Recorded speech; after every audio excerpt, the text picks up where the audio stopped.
This is the combined chapters of 7 and 9, the Industrial Revolution. This is discussion number 3, the Philosophies of the Industrial Revolution.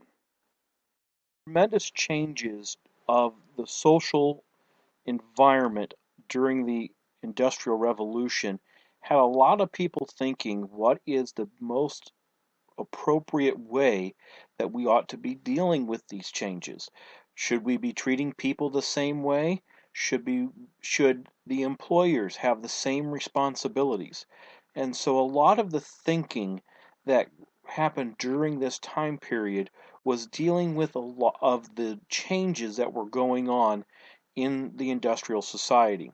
Now, a lot of people saw that they believed there was a tremendous amount of exploitation of the poor to work in these horrible conditions, whether it be in the mines or in the factories, and that's not the way that people ought to be treated, and that they ought to be treated with more respect and not simply considered to be simply a piece of the machinery. It may be a biological piece, but all that person does is to keep the machines going. And then a lot of people were saying, well, what can we do to change how we treat people? And a lot of people then turned to the government as being a sovereign power in a territory, that the government ought to be the way that these horrible conditions are fixed. So government was going to be the solution. Now, there are some people who said that the government should stay out of it. People should be the ones who take care of their problems and learn to deal with each other, and not to use the power of government in order to force a particular issue and to essentially take sides between these two different groups of people. Another group to talk about were the groups that called themselves utilitarians, who essentially said it's up to people to make their lives better, and it's not up to society, that people can have within themselves the opportunity to make their life as they saw fit.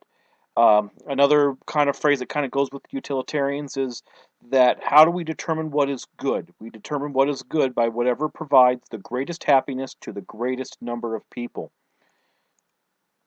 So, how do we provide the greatest amount of good to the greatest amount of people? Well, we had a guy by the name of Karl Marx. Now, Karl Marx advocated for a concept that he called socialism, where the people would own everything and that the owners would not have control over the factors of production, that everything would be underneath the control of the workers. In fact, Karl Marx even called that the workers ought to violently overthrow the business owners, the industrialists, in order to take all of the raw materials and all of the factories and to use them effectively for their own uh, betterment instead of simply for the betterment of the business owners. He called the working class the proletariat, and he called the industrialists the bourgeois.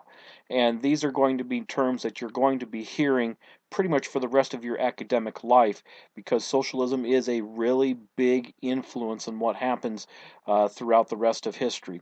Now, while Karl Marx advocated for the violent overthrow, the revolutionary effort to destroy capitalism and make everything fair, a lot of people followed the ideas of Fabian.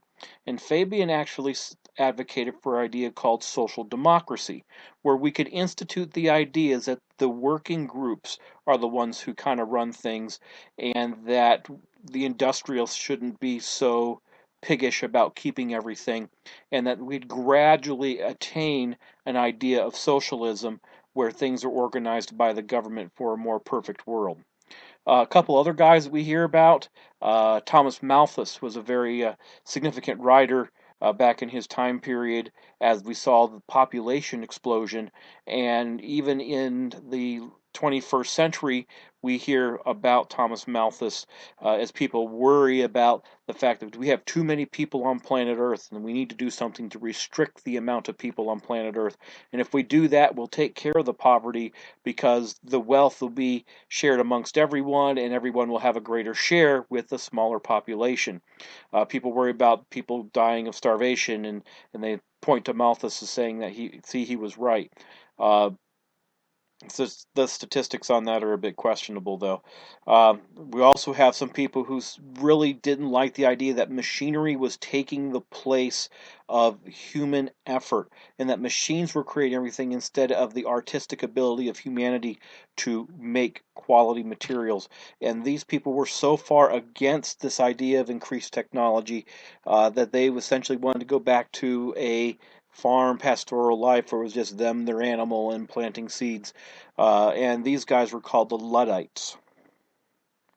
So we have a lot of people thinking about what is the appropriate way for society to adjust to this change, and how do we have to deal with these interactions between the business owner and the business employee, or between the business and the environment, or for the government and the people that live in its country. It's drastically changing because of this industrial revolution, and there some mistakes are coming around, and people are realizing it, and they say that we might need to think about this of what is the best way to deal with it. This concludes discussion number 3, the philosophies of the Industrial Revolution, of the combined chapters of 7 and 9, the Industrial Revolution.